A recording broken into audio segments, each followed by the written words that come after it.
Welcome students, we are going to start today next chapter from employability skills, that is introduction to word processing.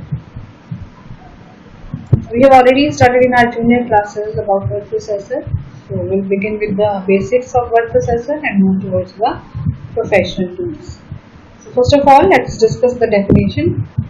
A word processor is a software that helps us to type and work with text on the computer.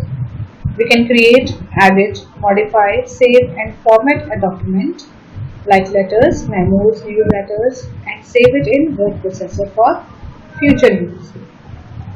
It enables us to create, edit, format and save the documents. So next point arises that what are the advantages of a word processor? As you all must know that simple text editor like Notepad does not provide any kind of formatting features. We cannot have different kind of colors and designs in that. So the improvement is done in word processor. You can format the documents, you can use different kinds of drawing, images and make the document attractive. So those are the advantages of a word processor. So advantages, importance, why we are using word processor, all are same. So let us discuss few of them. So first of all, we can format the document in a word processor. We can check and correct spellings and grammatical errors. We can insert drawings, images and pictures. We can apply borders and then finalize and print it. So all these are the tasks that can be done in a word processor. So that make it different from a text editor. So anybody can ask you the difference between a text editor and a word processor or an advantages of word processor. So we can give these points. Now let us see some of the examples of a word processor. All of you are familiar with Microsoft Word. You create your documents generally in that. Then we have OpenOffice Writer and StarOffice. So these are the examples of word processing. Apart from those softwares, we can also use online word processing applications such as Google Docs, which enables us to work online using internet. So next, in our syllabus we have given Apache OpenOffice Writer, which is an open source software. Open source means freely available. We need not to pay any kind of charges for that. So we can download and use it. So here we are discussing in the reference of OpenOffice Writer. So first of all, what are the components of the word processor window?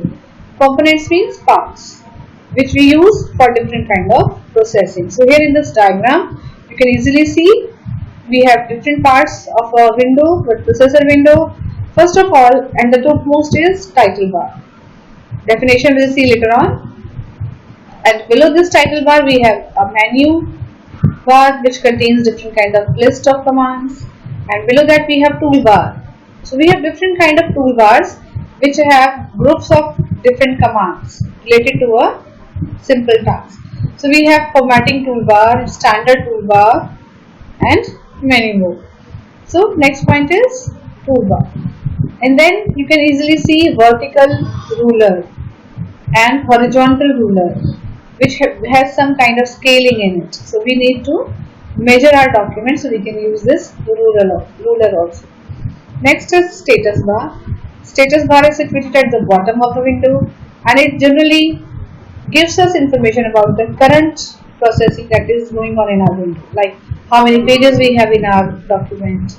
You must have seen on the left side bottom, if you are able to see in the diagram, the number of pages are written, which language we are working in it is written, in which mode we are working. So all this status, current status is displayed on the status bar.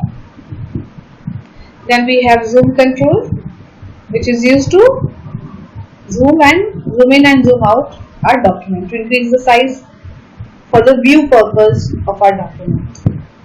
Then we have sidebar. Sidebar contains different kind of commands which we have clicked. About that menu task pane appear on the right hand side. So this small window is called sidebar. On the top of the window you can easily see the three control buttons: minimize, maximize and close. So these are the components of a general word processor window. In details, let us discuss them. Title bar. What is title bar? Title bar is placed at the top of the window and it displays the document name followed by the program name. And on the right of the title bar, we can see three control buttons: minimize, restore or maximize, and close. Below title bar, we have menu bar. So again, the definition of menu says that it contains different kind of menus like file, edit, view, etc. Clicking on the menu option displays us the list of different options. Below the menu bar we have toolbars. So there are two default toolbars which are already available on your window whenever we open any kind of program. So we may have different kind of toolbars, but still on the window whenever we open it, by default we got two toolbars which are very common and very useful. First is standard toolbar. As the name is telling you, standard means basic operations which contain basic commands like new, open, save, copy, etc. It is always there. Next is formatting toolbar. Formatting means changing some kind of text, making the document little better. So formatting toolbar is available which contains bold, italic, underline, etc. So we have different toolbars. Next is document window. This is the main area where we actually work and type our information. We can insert different kind of objects. So main window where we write our information is called document window. Next is scroll bar. Scroll bar help us to move the screen either vertically or horizontally. So we have two scroll bars on the screen, vertical and horizontal.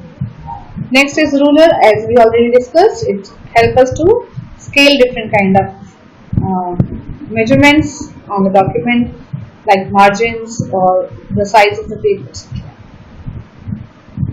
Status bar, very important. It generally comes in exam. What do you mean by status bar? So status bar is present at the bottom of the window and it displays different information about the current document like page number and in which language we are working, in which mode we are working. So it gives us current status of our window. Zoom control, it helps us to zoom in or zoom out from the slide bar and help us to see the document in the bigger size. Next point says editing the document. Editing means changing, modifying, performing different kind of tasks. So we can easily see editing documents, selecting the document. Everybody know how to select. Using the mouse cursor we can select the document in any direction, and similarly we can use keyboard also. So using keyboard it is very easy to select and it is very fast. So you can use left key, right key, up and down keys to select this shift button. Now here are some of the short commands to select the line. If I want to select the whole line, I can press shift plus end button from the keyboard. It will select the line till the end of the line in the current where my cursor is placed. Again, if I want to select the text till the beginning of the line from my cursor position, so I can press shift plus home, so it will move towards the beginning of the line. And then document, if you want to select the entire document, end of the document from your current cursor position, then you can select shift plus control plus end. Again the opposite of it, if you want to select the beginning of the document from current cursor position, then you can press shift plus control plus home. And if you want to select the whole text, then control A. So you can try these options, shortcut commands to select different text. Next point in editing is inserting and overtyping. These are the very important options. You must have seen sometimes we need to add or modify some text after completing our document. When we are reviewing it or by mistake if something is left, we need to insert it. So we can insert by simple placing the cursor in between the text and we start typing. So it add or insert the current document. But if we want to overwrite it, overwrite means another text over the older text. So rather than deleting it and then writing again a new text, we can directly overtype. So we can change these modes using standard toolbar. You can see in the diagram. You can directly click here to switch between the modes. So insert mode, it will help you to overtime. And from the keyboard also you can press insert key, so it will take you to the insertion. Next is how to insert a blank line. Blank line means when we are typing something and we want to write a new line in between of the text. So we need a new line or blank line, or after the finish of the paragraph we want to begin from the next. So what we do, we generally use enter key for that. It's very simple, everybody knows it. Press enter to insert blank line. Next is undo command, very important command. Sometimes unknowingly something wrong happen on our document, either some screen has got blank or some text is deleted by mistake, or whatever command we have, action we have performed, we don't want to keep that, we want to go back to the previous command. So in those situations, when we used to reverse the command, we can use undo command. The shortcut is Ctrl Z. So it reverses the last action, or we can click on edit menu. You can see the diagram. In edit menu we have undo button. Apart from this, we have undo button on the standard toolbar also. You can see these arrows. One is undo, another one is redo. So what is redo? Redo is used to reverse the action of the undo command. So if I have undone anything but still I want to go back to the previous one, so I can use redo command. So same is there. It is available under edit menu or standard toolbar. Now let us see the shortcut command. Ctrl Z and Ctrl Y. Now here is a note, an information that if there is nothing to redo, like you have not done any undo operations till now, or it is not active, or it is not in the memory of the computer system, so it used to show you repeat command apart rather than the redo command. So that you can use as repeat also. Next is copying the text. Copy means making another copy of the text, duplicate copy of the text. So the text will remain on the both positions, older as well as new. So we can create a copy of different text by using copy command. It is again available in edit menu or on standard toolbar. You can see in this diagram, copy button, and after copy we need to paste. So paste is followed by copy. Copy maker, duplicate. So we can use easily, select the text, what are the steps. If anybody asks you how to copy, so we can write the steps. Select the text to be copied, take copy option from edit menu or copy button from standard toolbar, then take the cursor on the position where you want to paste and then use paste command. Moving. So moving is another option under this formatting toolbar. Moving means taking text from one position to another position, removing from the source and moving it to the destination. So it will not make a duplicate copy, it will remove it from the source and shift it to some new location. So that is called moving or cut and paste. So we can use cut and paste for that. Again, shortcut is Ctrl X, and after that Ctrl X we used to press Ctrl V, that is paste. So any question can come here that differentiate between copy and cut command or copy and moving the text. So you can easily differentiate. Next topic is formatting the document. Now the actual advantage that we have discussed and the main feature of a word processor is formatting a document. Formatting means making it more colorful, stylish, attractive and organized. So let us see what are the different options using which we can format the document. So for one is, here we have given a point default setting. Default setting means which is already defined by the system. We are not changing it, but if we want to change, we can change. First topic under this is character formatting. Character means alphabets. So we can work with the alphabets. We can format the alphabets by using character formatting option from format menu. It is available. You can see in the diagram. In format menu, we have character option. So when we click on this character option, a dialog box will appear in front of you, and this dialog box contains all the commands regarding formatting.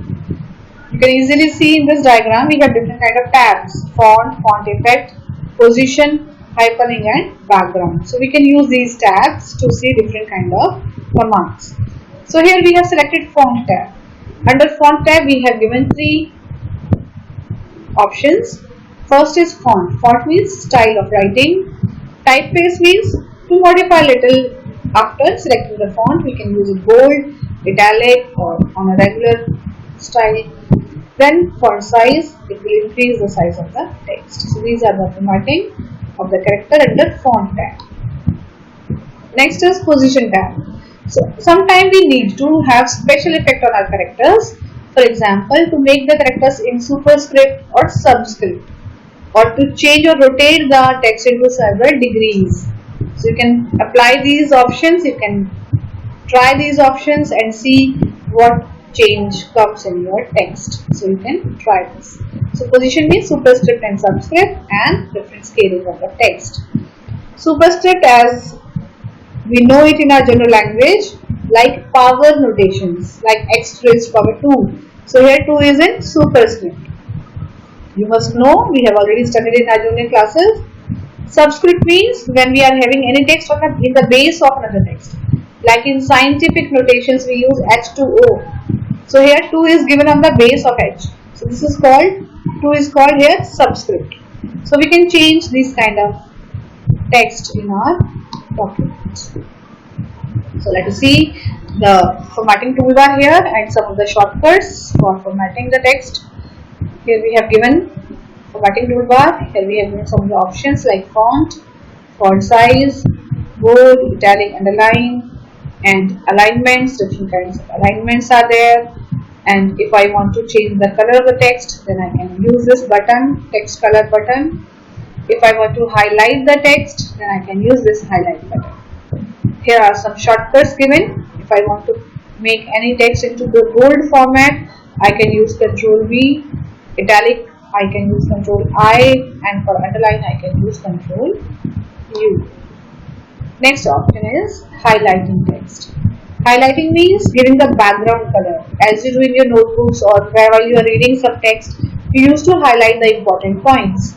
In the same manner, we can highlight the document text also by providing it a background color. Background to the text. So this highlight is used to give the background to the text. So let us see how to do it. Again, I have already told you that we have formatting toolbar. In this formatting toolbar, we have given this highlight button. So select the text, first tab, and then click on this highlighting option.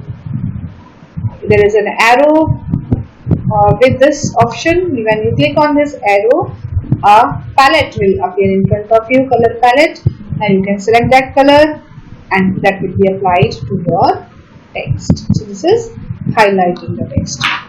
Then next option is line spacing and paragraph spacing. So what we have studied till now, character formatting. Now the next topic comes paragraph formatting.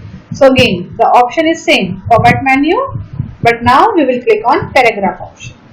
So when we click on paragraph option, again a dialog box will appear in front of you and it had different kind of options regarding your paragraph formatting. First is indent and spacing, then alignment, then outline and numbering, tabs, drop caps, borders, etc. So let us discuss among them. First is indent and spacing. Spacing means line spacing. As you can see here, the text is a little bit near. If I want to make the gap between these lines, I can use this line spacing option. So when we click on this arrow, different options appear in front of me. I can use the line spacing, whatever I want. So you can use indent and spacing and line spacing from this option. Next is alignment. As we all know, there are 4 types of alignment in a paragraph: left, right, center, and justified. This is very important. It may generally be asked from in your exams.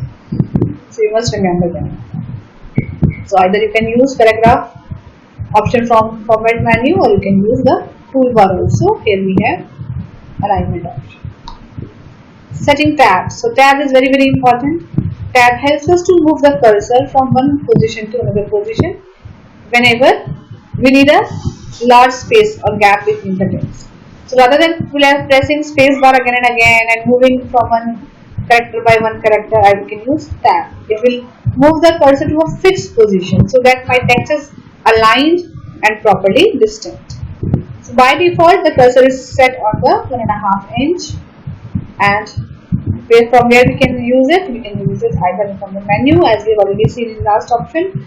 In paragraph menu, we have tab option. Here we have given some kind of tabs: left, right, center, and decimal. So we can choose the type of tab and its position. Here we have given the symbols also. Left, which symbol we use for left tab, right tab, and so.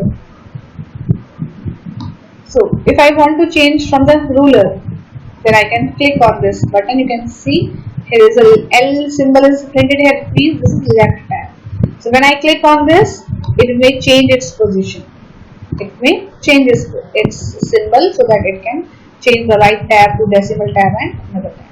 Then we will click on the position wherever we want to set the tab. So what we have done, first of all, see the symbol, tab selector, which kind of tab you want to set, and then click on the scale or ruler positions where you want to move your cursor. So this will be set. So this is all about the basics of your word processing. In the next unit we will go further. So we have given here an activity for you to test your progress. So write an article on COVID-19 virus and how can we protect ourselves. You can use any word processor and formatting like style, color, size, font, highlighter, etc. that we have discussed in this chapter. Let us check our progress. Here are some of the questions. I hope you all will be able to do it. So all the best and thank you.